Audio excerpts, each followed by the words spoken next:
Hello everyone, मैं हूं विवेक। एक बार फिर स्वागत करता हूं आप सबका आपके अपने यूट्यूब चैनल पे। आप सबसे यही कहूंगा कि अगर आप तैयारी कर रहे हैं मध्य प्रदेश पटवारी परीक्षा 2022 की और साथ में व्यापम की किसी और एग्ज़ाम की तैयारी कर रहे हैं तो इस चैनल को सब्सक्राइब जरूर कर लें।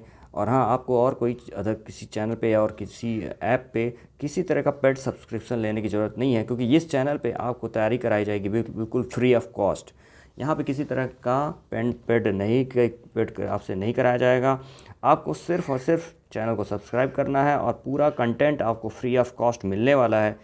तो चैनल पे बने रहिए। चैनल पे नए हैं तो चैनल को सब्सक्राइब कर लीजिए, क्योंकि आपको मिलने वाला पूरा कंटेंट और पूरा एकदम ऑथेंटिक कंटेंट मिलेगा जो कि एग्ज़ाम से रिलेटेड होगा।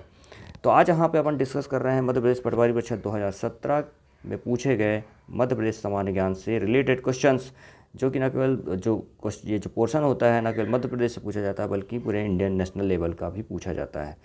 तो आइए यहाँ पे डिस्कस करते हैं कौन कौन से क्वेश्चन पूछे गए थे। मैं यहाँ पे आंसर नहीं लिख रहा हूँ, ना ही ऑप्शन दे रहा हूँ। मैं उन ऑप्शन को और आंसर्स को जो है डिस्कस करूँगा और उनको बताता चाहूँगा। तो आप इस सारे जो आंसर हैं उनको बहुत ही ध्यानपूर्वक ज़रूर सुनिएगा, क्योंकि यहाँ पे आंसर मैं लिखूँगा नहीं, सिर्फ बोलूँगा।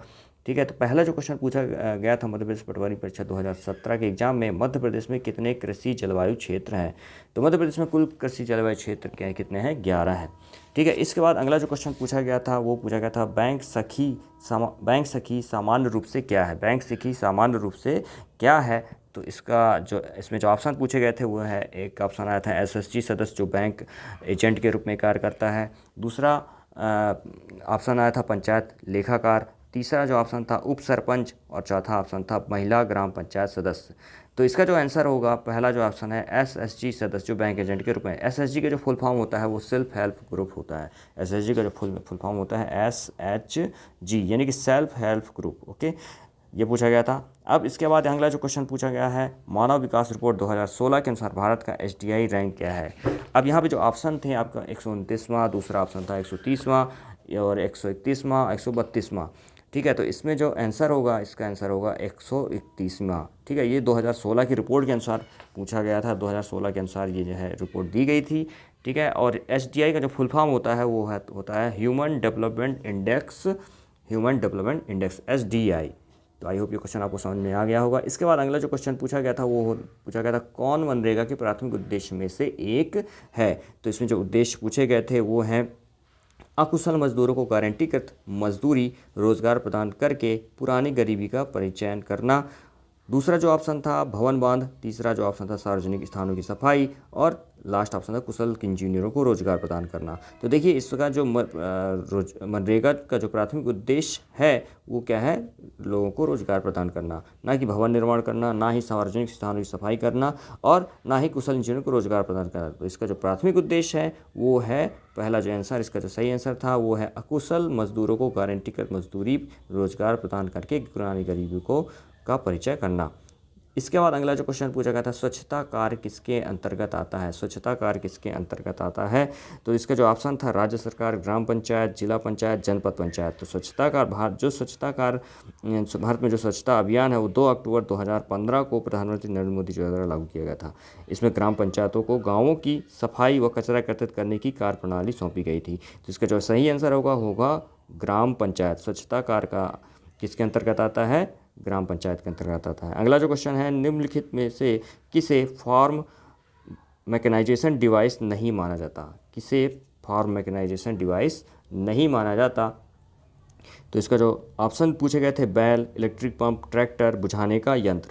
तो देखिए, जो बैल है वो एक मशीन नहीं है। ठीक है। तो बैल ही इसका जो क्या होगा, करेक्ट आंसर होगा। ठीक है। बैल जो है फॉर मैकेनाइजेशन डिवाइस नहीं माना जाता। इसके बाद अगला जो क्वेश्चन पूछा गया था, Madhya Pradesh minor forest produce federation, 7th number का जो क्वेश्चन है, Madhya Pradesh forest produce federation द्वारा विपणन के उत्पादों की ब्रांड का नाम क्या है। तो इसमें जो ऑप्शन आए थे नर्मदा आयुर्वेदिक, चंपा हर्बल्स, बिंद हर्बल्स, अरण्या आयुर्वेदिक। तो इसका जो सही आंसर है वो होगा बिंद हर्बल। इसका जो है सही आंसर बिंद हर्बल है और इसमें जो हर्बल चीज़ों का प्रोडक्शन होता है। अगला नेक्स्ट क्वेश्चन है, संपूर्ण ग्रामीण रोजगार योजना का आरंभ किस वर्ष किया गया था। तो देखिए, जो ऑप्शन इसमें आए थे 2001, 2005, 2009, 2013। तो इसका जो सही आंसर होगा 2001। 2001 में संपूर्ण ग्रामीण रोजगार योजना का प्रारंभ 1 सितंबर 2001 को किया गया था। इसका उद्देश्य क्या था? ग्रामीण व्यक्तियों को आवश्यक रोजगार देना। तो आई होप ये क्वेश्चन आपको समझ में आ गए, ध्यानपूर्वक आपको सुनना है। नेक्स्ट क्वेश्चन पूछा गया था NMAET का किसके लिए प्रयुक्त होता है? NMAET किसके लिए प्रयुक्त होता है? ठीक है, तो देखिए, तो इसमें जो 4 ऑप्शन दिए गए थे उनमें से एक ऑप्शन था new methods of agriculture and technology. Next का ऑप्शन था आपका national movement for agriculture and textiles. Next option था new material for agriculture development. अगला जो ऑप्शन था national mission on agriculture extension and technology. तो देखिए, इसका जो सही आंसर होगा national mission on agriculture extension and technology. इसका जो सही आंसर होगा national mission on agriculture extension and technology. Next एक और क्वेश्चन जो पूछा गया था, आम आदमी बीमा योजना किसको सामाजिक सुरक्षा प्रदान करता है या करती है? तो इसके जो ऑप्शन पूछे गए थे, ग्रामीण क्षेत्रों में तकनीशियन 48, दूसरा ऑप्शन था 48 पहचाने वाले व्यावसायिक पेशेवर समूह, ग्रामीण भूमिहीन परिवार। और इसके बाद नेक्स्ट ऑप्शन था शहरी क्षेत्रों में इंजीनियर्स, और लास्ट ऑप्शन था ग्रामीण तथा शहरी दोनों क्षेत्रों में रहने वाले श्रमिकों को। तो देखिए, यहाँ पे जो इसका जो सही आम आदमी बीमा योजना जो है किसको सामाजिक सुरक्षा प्रदान करती है? ये आम आदमी को ही। इसके योजना का जो नाम है उसी से समझ में आ रहा है कि ये आम आदमी के लिए है। यानी कि इसमें जो शामिल किए गए थे वो 48 पहचाने जाने वाले व्यावसायिक पेशेवर और ग्रामीण भूमिहीन जो परिवार आम आदमी से रिलेटेड है उनको सामाजिक सुरक्षा प्रदान करता है। अगला जो क्वेश्चन है, राजीव गांधी ग्रामीण विद्युतीकरण योजना किसको प्रतिस्थापित किया गया था? ठीक, इस योजना को किस योजना को प्रतिस्थापित किया गया है? तो इसका जो ऑप्शन थे वो है प्रधानमंत्री उज्ज्वला योजना, सांसद आदर्श योजना, भारत निर्माण योजना और दीनदयाल उपाध्याय ग्राम ज्योति योजना। तो देखिए, राजीव गांधी ग्रामीण विद्युतीकरण योजना का जो आरंभ हुआ था वो 3 मई 2016 से किया गया था। अब इसका नाम 8 अप्रैल 2017 में बदलकर दीनदयाल उपाध्याय ग्राम ज्योति योजना रख दिया गया। इसका जो उद्देश्य था वो ग्रामीण परिवारों को हर घर में बिजली उपलब्ध कराना है। इसके बाद अगला जो क्वेश्चन था, क्वेश्चन नंबर 12, संविधान का कौन सा अनुच्छेद राज्य सरकार को ग्राम पंचायत को व्यवस्थित करने का निर्देश देता है? तो देखिए, इसमें जो ऑप्शन थे वो थे अनुच्छेद 32, अनुच्छेद 50, अनुच्छेद 48, अनुच्छेद 40। तो देखिए, भारतीय संविधान का जो 40वां अनुच्छेद है वो सरकार को ग्राम पंचायतों का विस्तृत करने का निर्देश देता है, यानी कि इसका आंसर हो जाएगा अनुच्छेद 40। राष्ट्रीय महिला आयोग का गठन कब हुआ? राष्ट्रीय महिला आयोग का गठन कब हुआ? काफ़ी फेमस क्वेश्चन है। इससे रिलेटेड काफ़ी क्वेश्चन जो है ये क्वेश्चन जो है कई बार क्वेश्चन व्यापम के एग्ज़ाम में पूछा जा चुका है और नेशनल लेवल के जो भी एग्ज़ाम है वहाँ भी पूछे जाते हैं। तो देखिए, इसके जो ऑप्शन थे 1992, 1995, 1999, 2010। तो देखिए, इसका जो आंसर होगा राष्ट्रीय महिला आयोग का गठन 1992 में किया गया था। 1990 के अधिनियम के तहत लागू हुआ था। इसमें महिलाओं को संवैधानिक हितों एवं कानूनी सुरक्षा के लिए इसका गठन किया गया। इसके बाद अगला जो क्वेश्चन है, क्वेश्चन नंबर 14, किसे गैर कृषि क्षेत्र गतिविधि के रूप में नहीं माना जाता? तो देखिए, ऑप्शन है हैंडलूम, वर्कशॉप की मरम्मत, नेक्स्ट ऑप्शन है डेयरी उद्योग और लास्ट ऑप्शन था छोटा सड़क परिवहन। तो देखिए, हैंडलूम, वर्कशॉप की मरम्मत और छोटा सड़क परिवहन ये जो है किस में आते हैं? गैर गतिविधि के रूप में, गैर कृषि क्षेत्र गतिविधि के रूप में नहीं है। ठीक है, किसको आपने हैंडलूम हो, वर्कशॉप की मरम्मत हो या छोटा सड़क परिवहन आदि जो है ये सब गैर कृषि क्षेत्र के अंतर्गत आते हैं। यानी कि लेकिन डेयरी उद्योग जो होता है गैर कृषि क्षेत्र गतिविधि के रूप में नहीं माना जाता। ठीक है, गैर कृषि क्षेत्र के रूप में नहीं माना जाता। डेयरी उद्योग तो अपने आप समझ में आ रहा है कि वहाँ पे ये कृषि से रिलेटेड ही माना जाएगा। नेक्स्ट क्वेश्चन है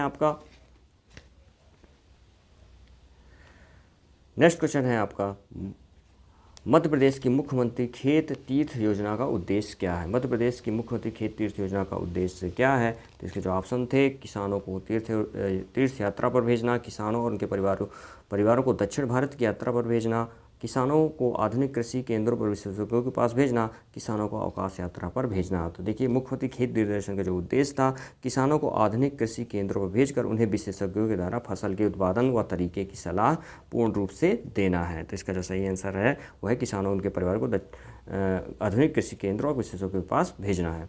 ठीक है, नेक्स्ट क्वेश्चन पूछा गया था आपका 2015 में ICAR अध्ययन रिपोर्ट के मुताबिक फलों और सब्जियों का फसल का घाटा कितना होने का अनुमान है। तो इसका जो ऑप्शन आए थे वो 4% से कम, 4.58 से 15.88%।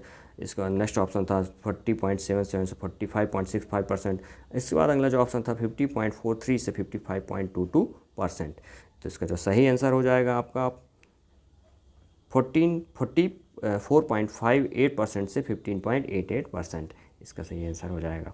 इसके बाद अगला जो क्वेश्चन पूछा गया था, ग्राम पंचायत सचिव का कार्य क्या नहीं है। ग्राम पंचायत सचिव का कार्य क्या नहीं है। तो देखिए ये जो क्वेश्चन है काफ़ी जो है ग्रामीण व्यवस्था से रिलेटेड पूछा गया, क्योंकि पटवारी का जो एग्ज़ाम है वो भी एक गांव से रिलेटेड जो है वहाँ पे जो योजनाएं होती हैं, हालांकि शहरों में भी पटवारी होते हैं, लेकिन मोस्टली जो है गांव से रिलेटेड योजनाओं पे उनका एजुकेशन होता है।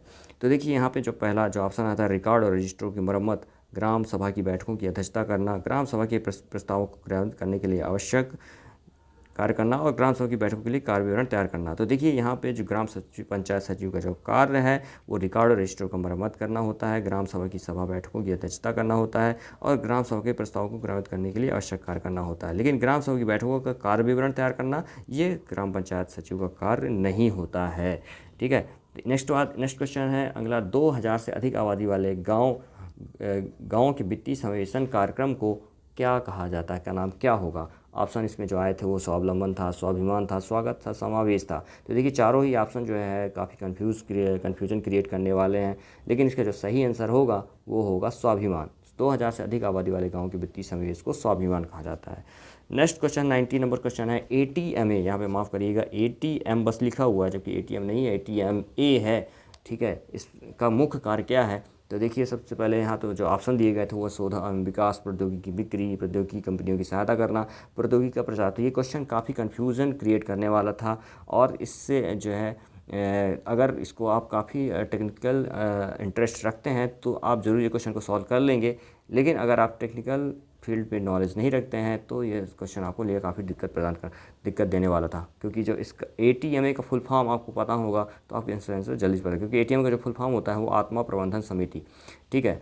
तो आत्मा प्रबंधन समिति का मुख्य कार्य कृषि पदाधिकारी द्वारा प्रौद्योगिकी प्रसार को बढ़ाने के लिए सलाह देना है। ठीक है। तो इसका जो आंसर हो जाएगा प्रौद्योगिकी का प्रसार करना। ठीक है। यानी कि जो लास्ट ऑप्शन था वो इसका आंसर सही आंसर था। ठीक है। तो नेक्स्ट क्वेश्चन यानी कि लास्ट क्वेश्चन जो आपका पूछा गया था वो क्वेश्चन है आपका, मनरेगा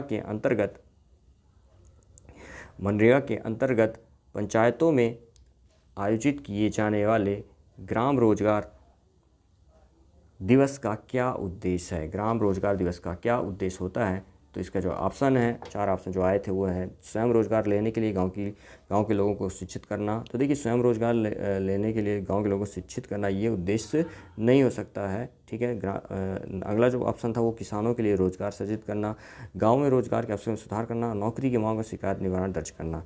तो देखिए मनरेगा योजना के जो अंतर्गत पंचायत में आयोजित किए जाने वाले रोजगार दिवस का जो मुख्य उद्देश्य होता है वो नौकरी की मांग और शिकायत निवारण दर्ज करना है। यानी कि लास्ट ऑप्शन जो था इसका सही आंसर नौकरी की मांग और शिकायत निवारण दर्ज करना। शुरू के ऊपर के जो तीनों ऑप्शन है वो इसके ऑप्शन सही नहीं है, लास्ट का ऑप्शन सही है इसका, यानी कि नौकरी की मांग और शिकायत निवारण दर्ज करना। तो ये थे 2017 में पूछे गए मध्य प्रदेश पटवारी परीक्षा के क्वेश्चन जो कि जीके से रिलेटेड थे, सामान्य ज्ञान से रिलेटेड थे। नेक्स्ट वीडियो में अपन कंप्यूटर से रिलेटेड क्वेश्चन और मध्य प्रदेश पंचायती राज और रूरल डेवलपमेंट से रिलेटेड क्वेश्चन को भी डिस्कस करेंगे।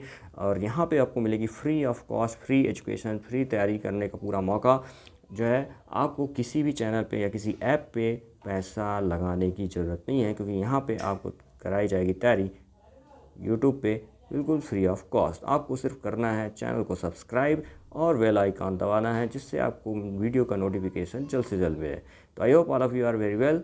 मिलेंगे नेक्स्ट वीडियो में कुछ और अच्छे क्वेश्चन के साथ। Thanks for watching the video. Keep smiling, keep exploring the knowledge.